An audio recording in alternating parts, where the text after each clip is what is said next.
Anytime. All So right, we're live once again, and this is going to be a great show today. I can't wait, man. Let's get this thing going.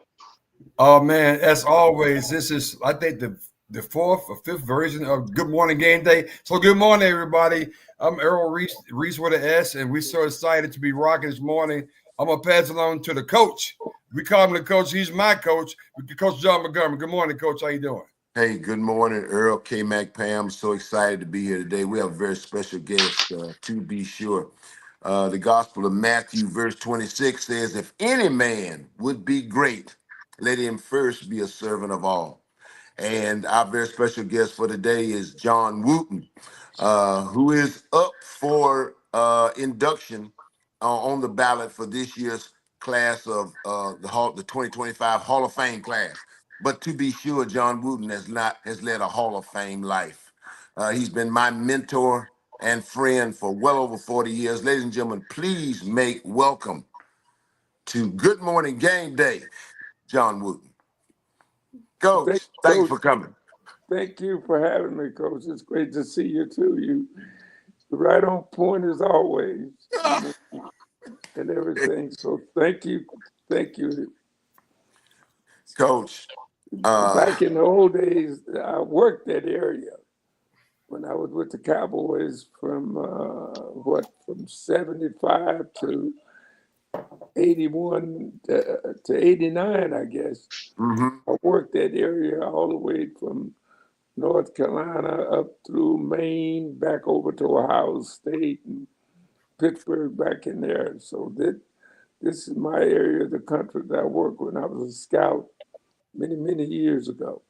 John, there's an iconic picture in Black culture of a famous summit meeting that you organized in 1967. Take us back to that event when you came in defense of then Cassius Clay. That that's a picture that I take great pride in, and because we had a great relationship with Cassius Clay. And if you notice on that picture, you'll see in the back wall, you'll see the initials NIEU. Okay? Back in that time, we were still referring to ourselves as Negroes. So the NIEU was the Negro Industrial and Economic Union. That's Okay. what that stood for. And we had, with Jim, of course, as our leader and so forth, Jim Brown, we had a relationship with Cassius Clay that went all the way back to 64. We were in Miami to play the Green Bay Packers in a runner-up football game that the National Football League had. Cassius Clay was in Miami, Florida, in his preparation to fight Sonny Liston for the championship in February '64. Okay. We were all hanging out at a hotel called the Sir John Hotel that doesn't even exist anymore. But all of us were hanging out, the Packers, the Browns. Cassius would come in with his entourage and he'd put on a show about when I get ready to fight the Brown and all that. I want to fight him and that kind of thing. But that is the relationship that started. Okay. It continued to grow, and in 1967, Jim gets a call from Herbert Muhammad, and he says to Jim, "We need you. They have taken away the championship belt and his passport. We need your help." Jim calls me and tells me what Herbert Muhammad had said, and he said, "Get the guys together, tell them we need to meet in Cleveland Saturday night. We got Okay. to help Okay. the champ." And the thing that amazes me even to this day, Not one person that I called that's in that picture. All right. Every single person I called, I told them what Jim had said, and they asked me, what time do you want us there and where we're going to stay? I said, we're going to stay at the Hilton Hotel there all night in Euclid, there in Cleveland. Okay. That group came together. We sat down with the champ.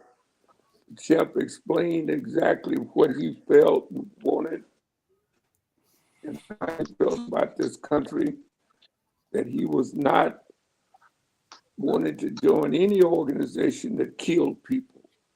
And he spoke Okay. just that way.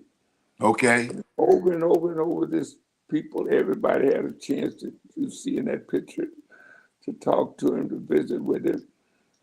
But he John. never changed. Yeah. Go ahead. John. John. Yeah. After you get inducted into the Hall of Fame, there'll then be 4 Hall of Famers in that picture because it's 3 in there. Tell us about the 3 Hall of Famers that's in there already. Well, no, it's more than 3. You got Jim Brown, of course. You got Bobby Mitchell. Okay. You got Willie Willie. Davis. Willie Davis.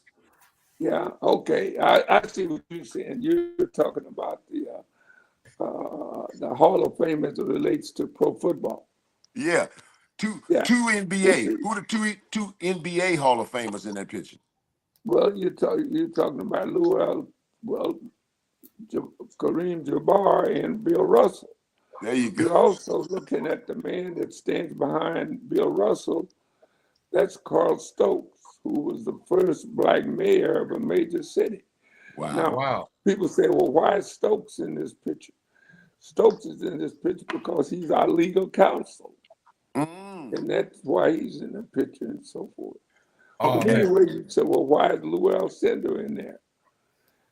Jim and Champ Cassius Muhammad Ali loved this guy. He was a young guy out at UCLA at the time, just starting his basketball career, but they loved him.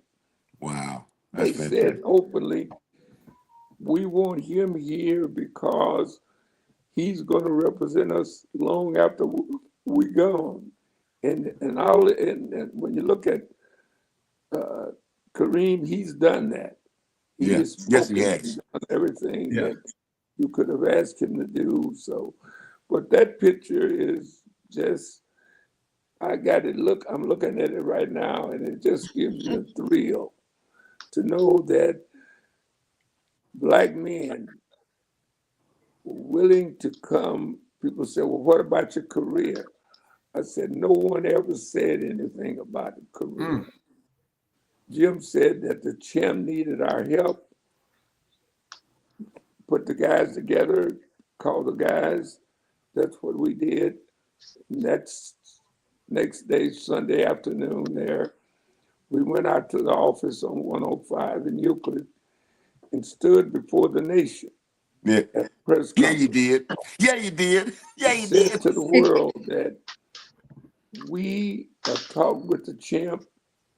We are in full support that he's not a draft dodger, that he's a conscientious objector and has the right to not to go into the military. Right. And Fantastic. look how that ended up. Ain't no Oh, question. man. Fought all over the world. Now, right before my colleagues ask you a couple of things. There you go. That's that. Thank you, K Mac. That's John behind then Lou Alcindor in the right corner. Man, yes, John, yes, man, my brother, you have put it out there, no question. No, and we need that kind of solidarity right now among black men. that is exactly right. You know, and Hey, my colleagues are dying to run a couple of things past you, John. sure, go Yes. right ahead. Yeah. Hey, John, again, I really enjoyed the conversation we had, sir. We talked a few days ago. I'm going to ask you the same question I asked you then. And is the fact that obviously I'm a part of the HBCU community, and I was always I was interested in growing up as a kid in Kansas City Chiefs and the Oakland Raiders because they were the first few teams that that drafted young men out of HBCUs that I can remember. Bud Buchanan, who grew up in my neighborhood, going to Kansas City and places like that. So talk about how that got started in terms of HBCU, getting engaging the HBCU community into the NFL. Well, the thing that we had then in the league was you got to go and give credit to Tank Younger, who was the first HBCU player to play in the NFL and went on and became assistant general manager at the LA Rams and at the San Diego Chargers at that Grambling time. Tiger. Grambling Tiger. Keep going, John. Yeah. And then, of course, you had Lloyd Wells, who was tied in with the Kansas City Chiefs, but he worked out of Houston there and so forth. Texas And Southern. Texas Southern. Again, those are the kind of guys. Then you had Albert Dominion, Albert Dominion was a scout out of with Buffalo. But then you had Charles Garcia. You had Jackie Graves. Those guys were all concentrating on players in HBCUs, but they were tremendous scouts. And that's when you get the flow of the HBCU guys coming in, and that's what pushed the whole thing up forward. Charles Garcia, Prairie View A&M. Yes, sir. That's exactly right. That's exactly right. Oh, yeah. Come on, John. So, come on. Then you had Jackie Graves. Of course, Jackie Graves was the director of player personnel for the Philadelphia Eagles and later on with the Indianapolis Colts.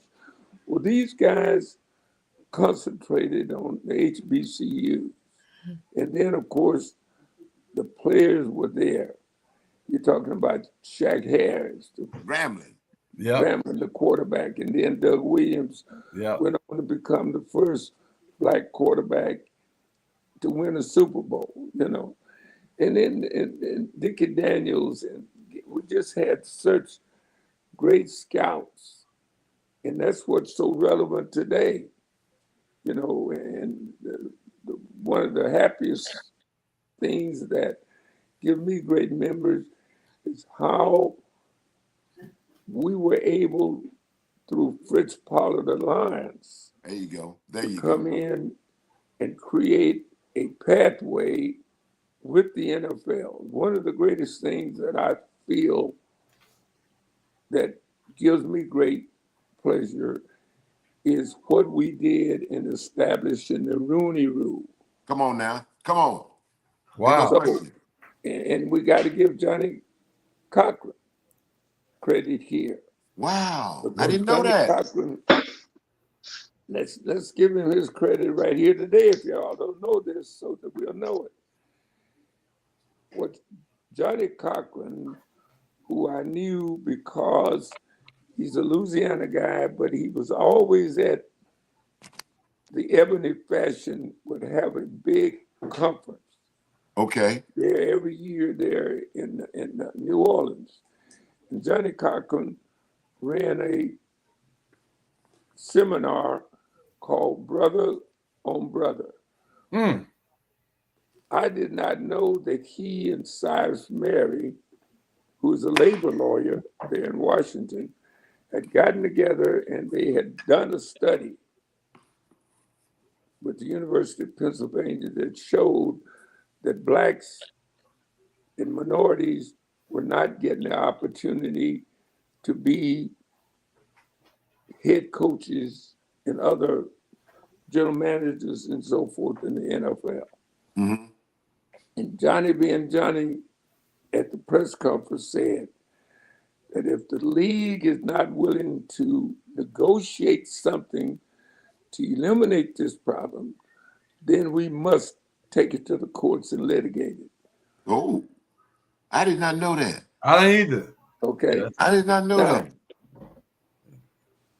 So what happened is that in response to this, Commissioner Tagliabue created a committee.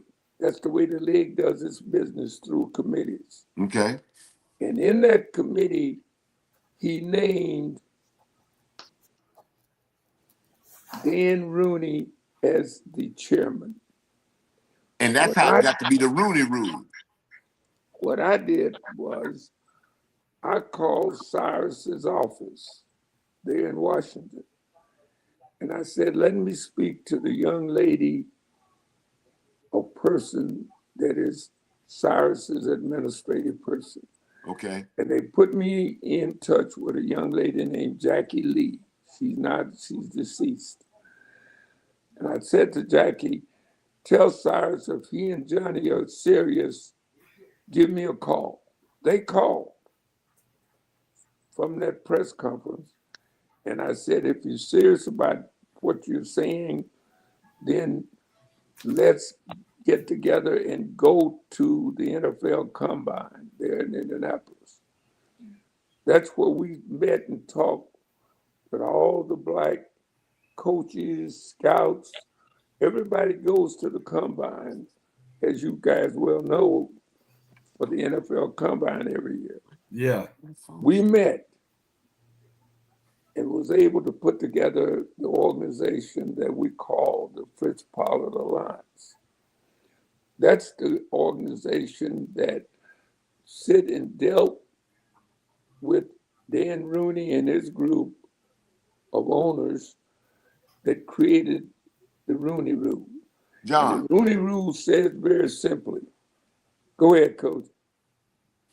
I want your take on this too, because a lot of people might not know it. The youth are a great Colorado Buffalo. You're in the Colorado Buffalo Football Hall of Fame. And Deion Sanders has the Buffaloes on the verge of a Big 12 title game. I know you follow them and communicate with Coach Prime. What's that relationship like with you right now as far as Colorado football is concerned? And what's your take on the Buffs? Well, I'm going to be watching the Buffs here at 11 o'clock here today. I know you will. The I big know you will. And you know, and I've said to Coach Prime very clearly. First of all, when they hired him, see, Prime was right here in Dallas with his kids, and you know, we've seen these kids grow up to be where they are now, Okay, okay. and saw them and knew that this kid sure had everything to be a top quarterback in this league, you know, and everything. But so we said to him very clearly, it is your responsibility, as I see it, as a head coach, to coach the coaches. Come on You now. you were coached by Bill Walsh. You played under Coach Landry. You know what great coaches do and look like. Okay. So I know that a kid coming to Colorado, Bobby you're gonna Bowden, make Florida State. Yeah. I know you're gonna make sure that he has the education that he's supposed to have, that he's going to be a top citizen. You know, you're not going to have to worry about him getting high, doing all that kind of stuff because he won't be there. But I also want you to take it upon yourself to help him to be a better football player. Okay. If Okay. he chooses to go into the NFL or wherever he does. Okay. So this is what we're saying to you to do and work. And we're seeing it in it manifest itself.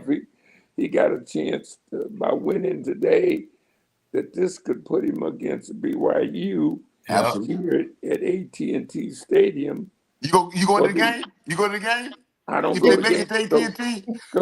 Coach, I watch them. I watch them all, but I don't go to no games. That is way. Next question. Hey, Around Can you, me. You got to go to John, the can you hear game me? 2 hours before, huh? No, You keep know, going. Keep going.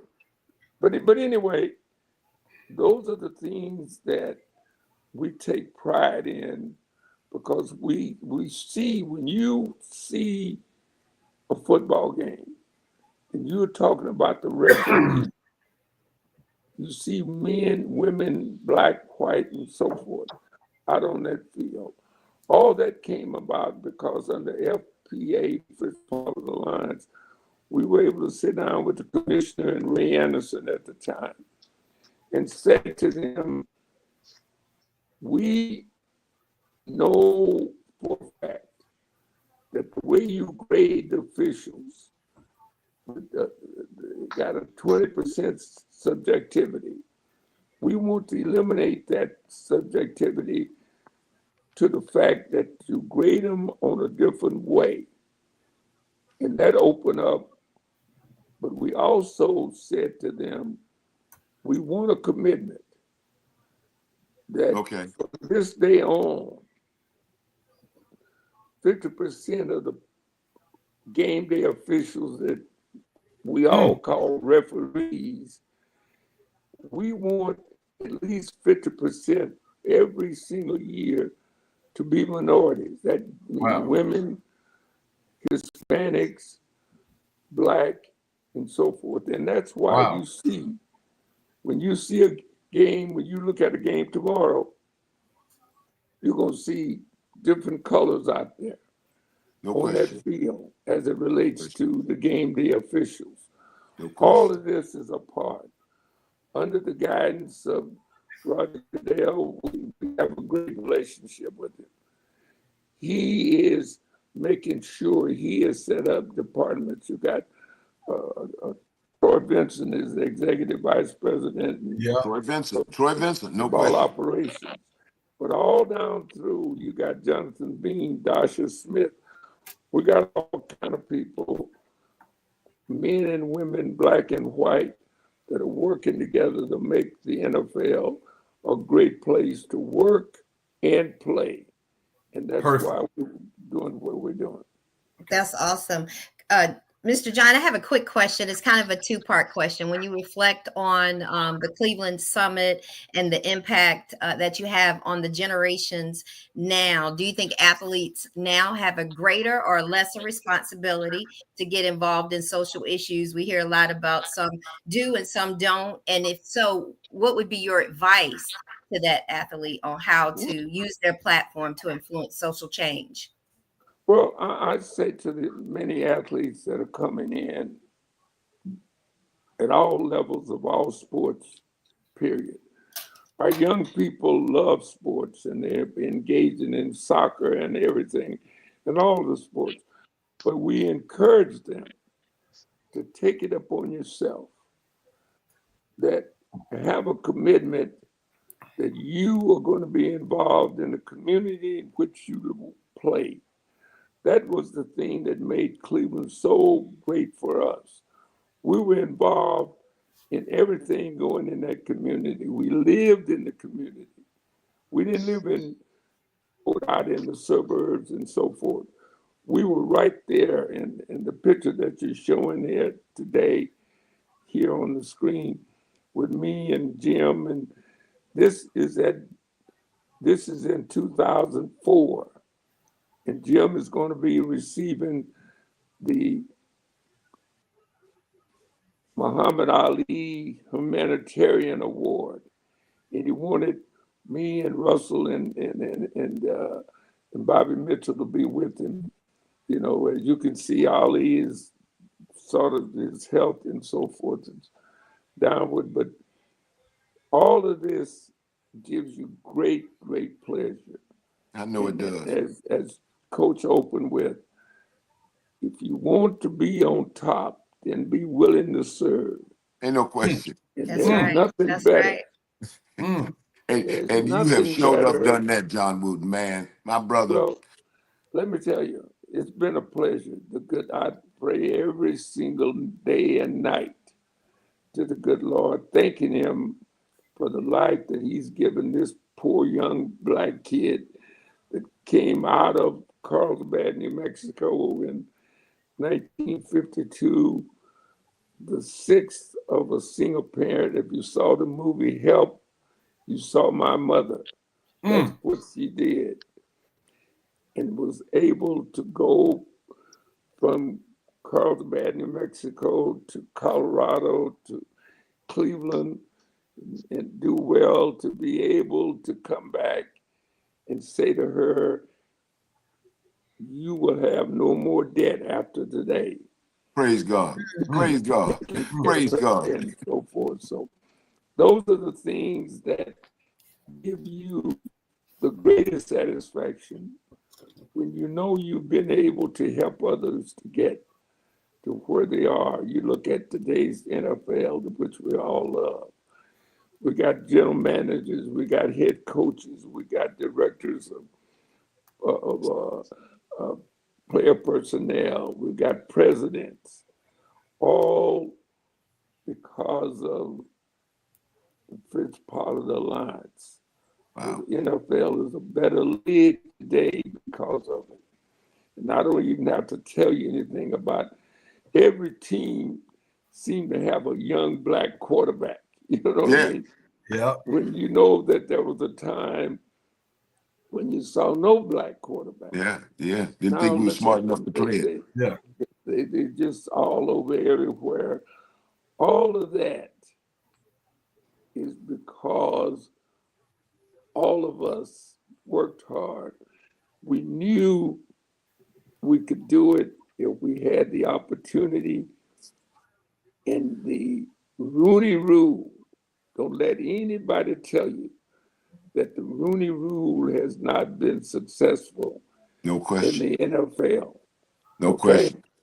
All right. John Wooden, my brother, thank you and see you in Canton, Ohio. No. Listen, I'm honored. I'm honored that there's a group of people that thought enough of me to put me in that group Hey, to my be brother. considered. I'm blessed. For Thank you sure. much. For to be certain, my brother, you have led a Yes. Hall of Fame life. Yes. My Yes. brother, Absolutely. thank you. Yeah. Thank you for We're coming blessed on. to have you on our show today. Thank you so much. We Well, appreciate it. thank you all, and thank you for being patient with an old man. That Nah. this AI stuff. It's been a pleasure. It's been a pleasure to have you on. It's just Yeah. it's nice to hear where it all started and people that had impact on things we hear every day. Yeah. Absolutely. Blessed me, looked after me and took care of me. And of course, as my mom told me many years ago, don't ever think anybody or believe anybody's better than you are. And by the same token, don't you think you're better than anybody. That is Wow. my motto. That's good. If nobody's better than I am, and I'm not better than anybody. There you go. That's it. All right. Thank you guys. Have a Thank Thank you. you. Thank All you. right, Coach. Thank you. Go Colorado today here. Yay. All right. Thank you. Thank much. you. John. All right. Thanks, Thank John. you. Appreciate you, my Bye-bye. brother. Thank you. Yeah.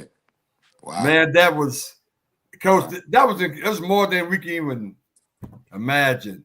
Yes. The history, the stuff he just dropped, the Rooney Rule, I had no idea. Did you, Coach? I did well, yeah, but I did not know that Johnny Cochran was the legal counselor in that. Wait, no, didn't know it that. always takes a Kappa man to go and change the world. I So, knew you you'd go know, there. I'm just saying. I knew Yo, you'd yo, go baby. I knew you'd go there. I knew you'd go there. Man, Earl, man, Yeah. in the NFL, right quick, man. I know you saw my homeboy Rex Ryan. He pontificating all on ESPN on Monday morning about the Cowboys are spinning out of control. Mike McCarthy walking dead, and he will be fired. But talking about Dion, there you go, K-Mac, appreciate you. Dion is who he claims is in play. Let's see this. Yeah. Oh yeah, let me get this thing going here. But Okay. But while you got that going, let me mention, were you surprised? I know you, because people don't realize you got the inside to a lot of this stuff that's going on in the NFL too. That's I'm right. just keeping it 100. So based on that, were you surprised what Rex said?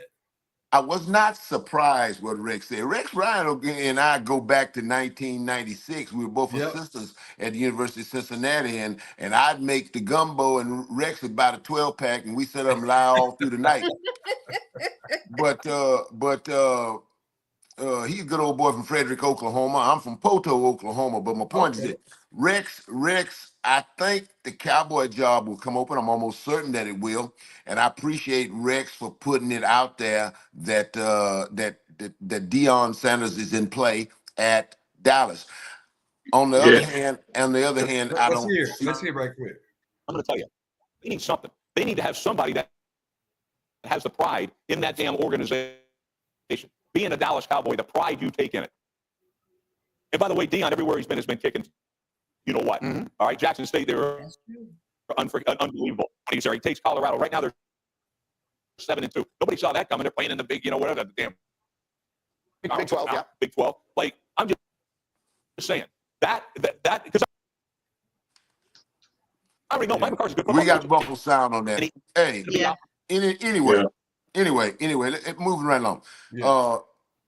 The fact is, Jerry Jones would never hire a African American as his. You don't think so, Coach? Wow. Hell no. Look. I brought a little visual aid. Do you see this? Yes. You see Yeah. that? Okay. You could put, if Jerry Jones had on a white shirt, you could put this on his collar and it would camouflage. Okay. It- Ooh, That, coach. but you Coach, you stupid. Jerry Jones, hold up, wait a minute. Jerry Jones never had a black coordinator, offensively or defensively. Jerry Jones had Todd Bowles in his employ, and Todd Bowles been head coach of 2 NFL teams, okay, and currently the head coach of the Tampa Bay Buccaneers. Understand this.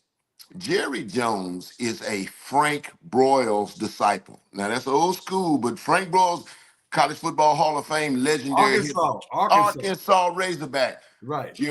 Frank Broyles went then on to be the athletic director at the University of Arkansas. Do you remember when Nolan Richardson, who won the national championship at Arkansas, Yes. when Nolan Richardson was having a bad season and they stuck a microphone in front of his face and he said, if I can't have a bad year at the University of Arkansas, then fire me and give me my money. And what happened? He got fired. Hell yes, he got fired. Let me tell you something right quick. We'll move on. There's a guy who I know well who, and this will fact check, came on your show. For respect of my good and dear friend for well over 40 years, he will remain nameless. But he came on the Sports Shop on your show. Okay? Who is also a Frank Broyles disciple. Now you do the math on that. Now this guy told me from his own mouth, he says 2 things Frank Broyles scared of: a strong woman and a strong black man. Now you think in the first place they stuck with Dak Prescott, but I will promise you this: Jerry Jones couldn't get along with a strong white man. Hello, Jimmy Johnson gone. Jimmy Johnson, yeah. Now you really believe that ain't happening? That ain't happening. I do think the Raiders are a possibility, and here's why.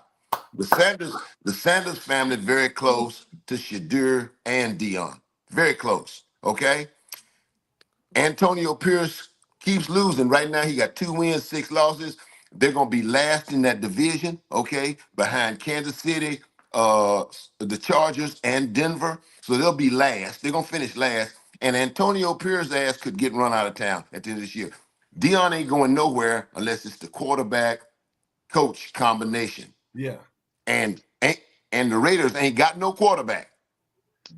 I think the Raiders is a possibility, especially if Dion runs the table. If the Buffaloes run the table, yeah, coaching is all about timing. Mm-hmm. And he very well could run the table, okay?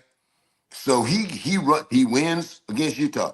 1 rep at a T. Then he goes and plays Kansas. And Lord knows I hope Kansas can somehow beat BYU today. And he closes out in Boulder, Pam, K-Mac Earl, against a very below average Oklahoma State team. He has a chance to run the table and meet BYU in the Big 12 championship. And John Wooten just talked about the game in Jerry World Big 12 championship. If he runs the table and he has the opportunity to coach his son at the Raiders, that could be a possibility. Okay. Yeah. But forget Dallas. I'm just telling you. You see this on the back of Jerry Jones? If it's sitting right up here, you couldn't see it. Okay, right up here on his collar, this red can. You get my drift? Yeah. I get it. Hey, I'm guys, glad they're not gonna get him because I don't want to see him ruin somebody else's life. say that again, K-Mac. I said I'm glad they're not gonna get him because I don't want want to see him ruin somebody else's life. Okay. Jerry Jones done messed up a lot of people. So they ain't winning. What you take? What you take? Pittsburgh hosts the Ravens. What you take? I think. Well, here's my take real quick. I think the Steelers win this game. I think. Tell me.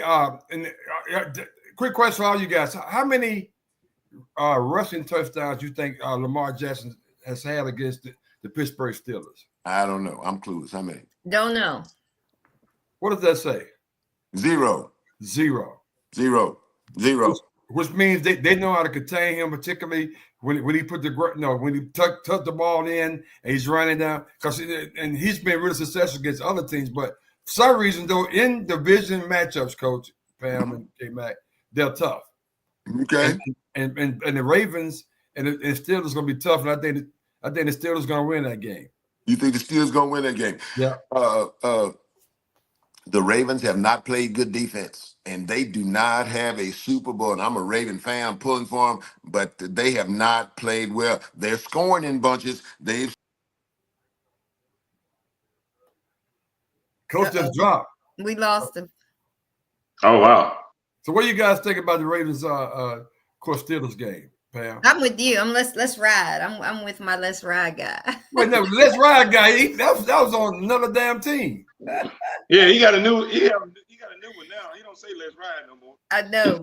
I'm just saying I'm riding with him on this particular game. Oh, okay. All right. That's cool.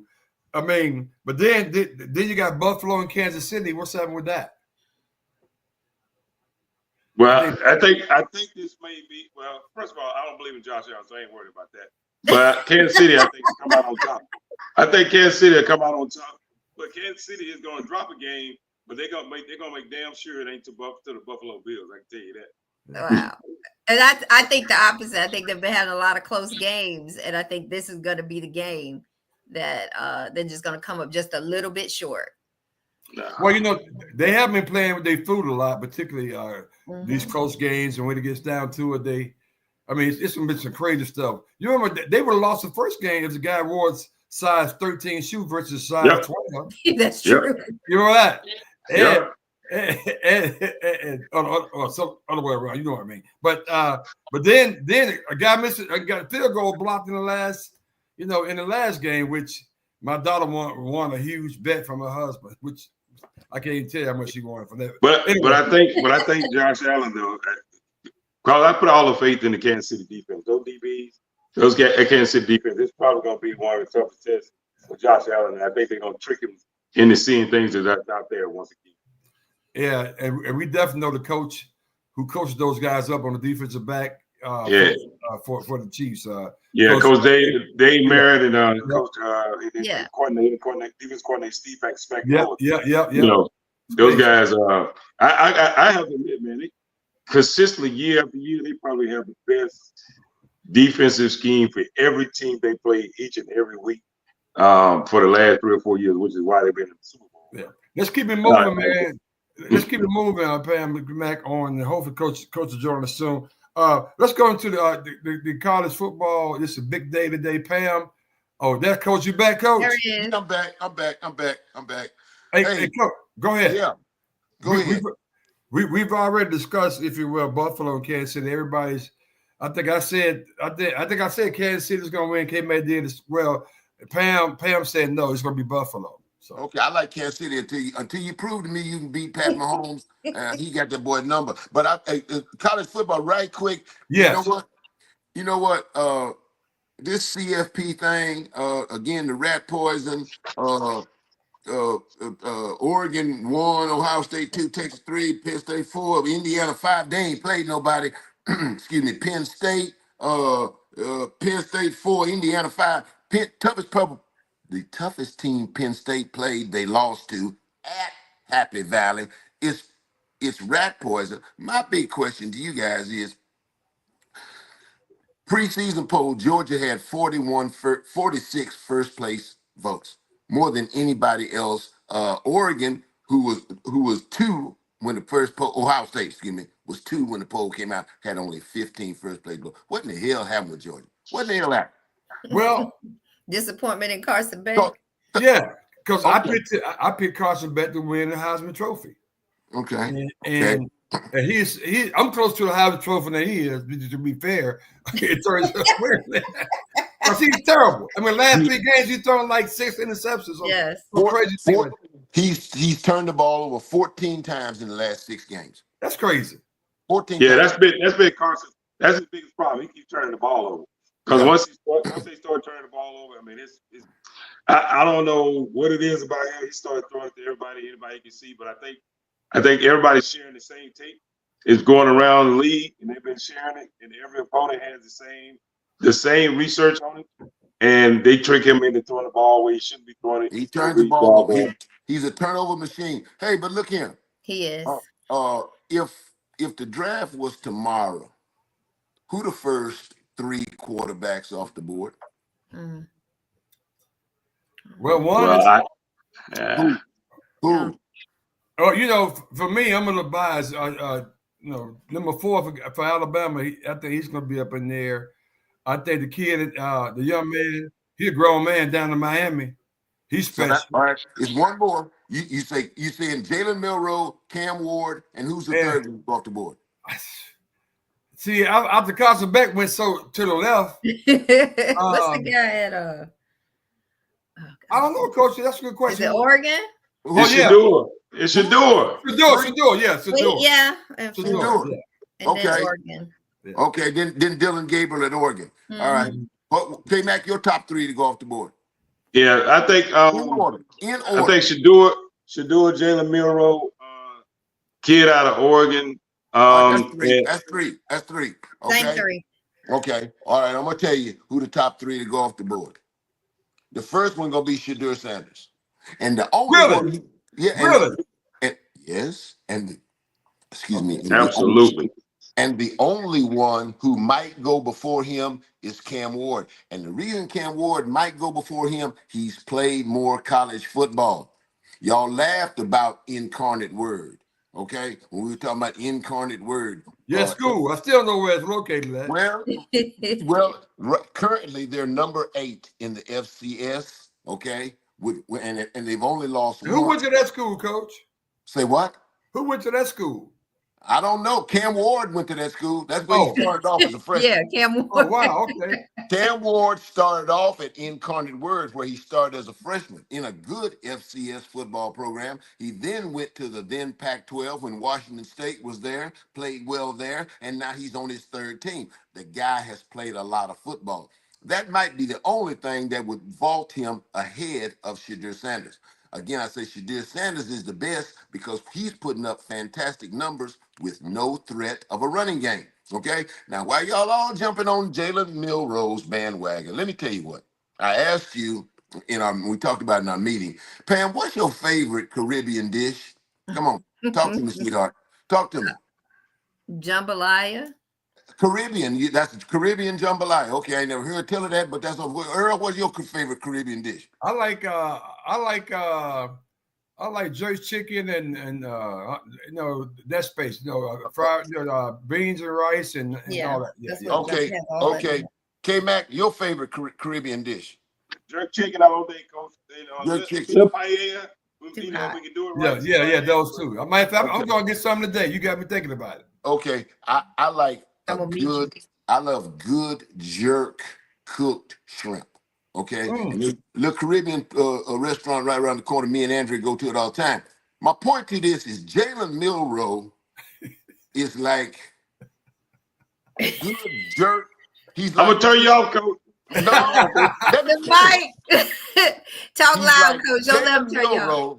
Jalen Milroe is like good jerk chicken. It's good, but you don't find it on the menu at Cracker Barrel, okay? By that, I mean this. Oh, man. If you're going to do what the Ravens do offensively, Jalen Milroe's your guy. Yeah. As you look across the NFL, you tell me who does what John Harbaugh and Todd Monken do offensively at the Ravens, beside the Ravens. They serve you up something that nobody else does. They're damn good at it. And now they got Derrick Henry. Don't nobody do. Now, if you're going to do what the Chargers do, if you're going to do what the 49ers do, if you're going to do what the Washington Commanders do, a conventional pocket passing offense, yeah. But you're going to do Jalen Milroe a disservice. I told you, and I said it before the LSU game. I went on record to say Jalen Milroe is two-dimensional. He'll whip your ass. You want to beat him. You want to make him a thrower. Tennessee made him throw 47 times. Tennessee whipped him. They went in Tiger Stadium, and he ran for a Bill 85, and it wasn't even close. With Jalen Milroe, it's RLKT. You coach up Jalen Milroe, RLKT. You know what that means, Pam? What does it mean, Coach? Run like Kunta Kinte.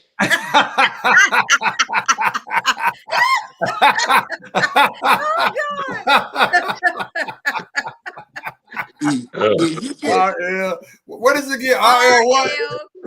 RLKT, run like Like Kunta Kinte. Let me tell you something, partner.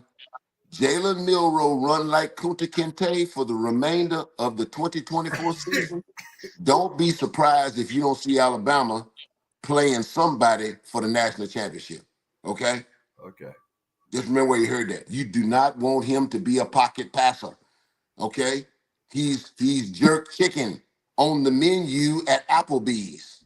Okay? Got it, Coach. All right. But hey, guys, man, listen. And we about to wind up down here. Georgia against hosting Tennessee. Yeah. Somebody talk to me.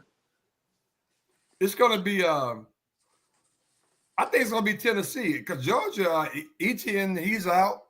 Well, I gotta get the word on the quarterback. Nico, whether or not he's going to play because he's in concussion. No, he's going to play. They said he's going to play. Okay. All right. Well, yeah, I'm picking Tennessee. Although I kind of want Georgia to win because that helps Alabama came back, doesn't it? I think it does. I'm sure it does somewhere, somehow. Whatever scenario where it helps Alabama, that's who I want to win. Oh my God. That's what I'm talking about. I really don't care, but I just want to see Carson Beck continue to crash and burn. So I'm gonna say Tennessee. Okay. Oh my God. Well, I'm with those Bulldogs, but today I actually think it's too much pressure on Carson Beck. So I just think he's not going to play well today. But I think we're looking at the wrong person. I think the big factor in this game is Tennessee, their running game. And I think it's the guy, Dylan Sampson, that everybody's talking about. And he's been overlooked and he wasn't even selected for the top 10. So he's coming in with motivation and attitude. And I just think he's going to be a big factor. And if they run the ball, I think they win. Okay. Georgia has not lost consecutive regular season games since 2016. They have not lost consecutive regular season games since 2016. Georgia has won 28 straight between the hedges in Sanford Stadium on the campus of the University. 28 straight. Okay? Tennessee has not allowed anybody so far this season to score 21 points. Okay? If somehow Kirby Smart can pull this off, this will probably go down in his folklore as his greatest coach game. They're between a rock and a hard place. I like Georgia at home. Okay. Yeah. They're gonna run the ball, Coach. They're running the ball today, Coach. They're running the ball today. Georgia gonna run the ball a lot. Well, okay. So they damn well better improve because last week against Ole Miss they averaged less than 2 yards per attempt. Again, in that ass whipping they took in Vaught Hemingway Stadium on the campus of the University of Mississippi last week, they averaged 1.8 per rush attempt. I'm glad you brought that up, K-Mac. And so they better hurry up and get better. But I think they will. Here's my thing, guys. I look for a great defensive effort from Georgia. And I look for them to throttle that Tennessee offense. I'll tell you something. We talked about that CFP. Right now, if Georgia went head to head with Indiana, and Indiana's either 4 or 5, I don't give a rat's Five, ass. five. Okay, well, whatever. It's rat poison. Who wins right now? Georgia against Indiana. You tell me who wins if they play right now. Georgia, of course. Georgia. Hell yeah. You better call the Georgia against police. Penn State. Come on, Georgia against Penn State. Who wins if they play right Georgia. now? Georgia. It's rat poison. Right quick. Colorado hosts Utah. And I'm scared about this one, guys. I'm pulling for Prime, but let me tell you something. Last week they beat Texas Tech in Lubbock, and that was the best team they played. This week he got Kyle Willingham and the Utah Utes, and this will be clearly the best coach he's Oh played. wow. Oh, Kyle Willingham, bad boy on that sideline now. And let me tell you something. While Utah, they broke clean from the gate. They won 4 in a row. They're in a tailspin. They've lost 5 in a Yeah, row. they're 4 and 5 overall. Yeah. But they got robbed last week against Brigham Young.